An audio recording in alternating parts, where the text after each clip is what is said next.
شوک خبری به جامعه موسیقی توسط گوگوش. سلام رفقا، به کانال سلبریتی تیوی خیلی خوش اومدین. خب امروز یه شوک به موسیقی ایران وارد شد و اون هم پیام ویدیویی بودش که گوگوش تو پیج اینستاگرام خودش منتشر کرد و به صورت رسمی از موسیقی خداحافظی کرد. تو این پیام ویدیویی گوگوش گفتش که مدت‌ها بودش به موضوع خداحافظی فکر می‌کرده و خیلی براش این موضوع سخت بود، ولی خب تصمیم منطقیه و باید زودتر از اینا این تصمیم رو می‌گرفت.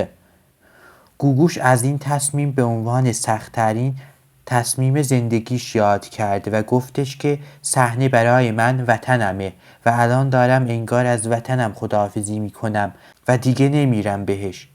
گوگوش تو این پیام ویدیویی به صورت مبهم به نکته‌ای اشاره کرده و گفتش که اگه دست خودم بود هیچ وقت از موسیقی خداحافظی نمی‌کردم، ولی خب به ناچار باید از موسیقی خداحافظی کنم برای همیشه.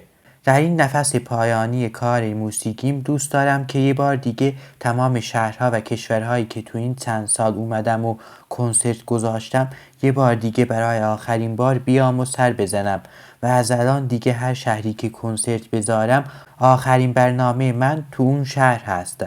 بریم قسمت‌هایی از صحبت‌های گوگوش رو بشنویم. از جایی که بهترین خاطره های زندگیمو با شما از ابتدا تقسیم کردم.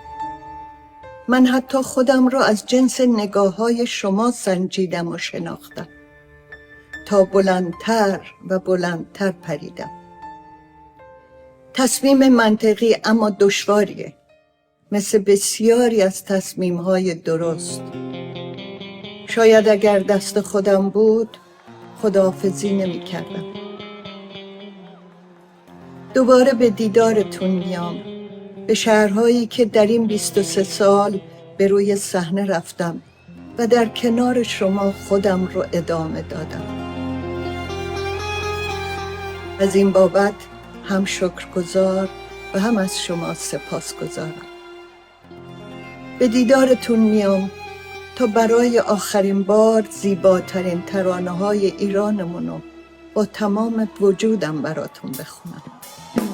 برای شمایی که از آغاز یا از هر کجای این 70 سال با من همسفر شدید.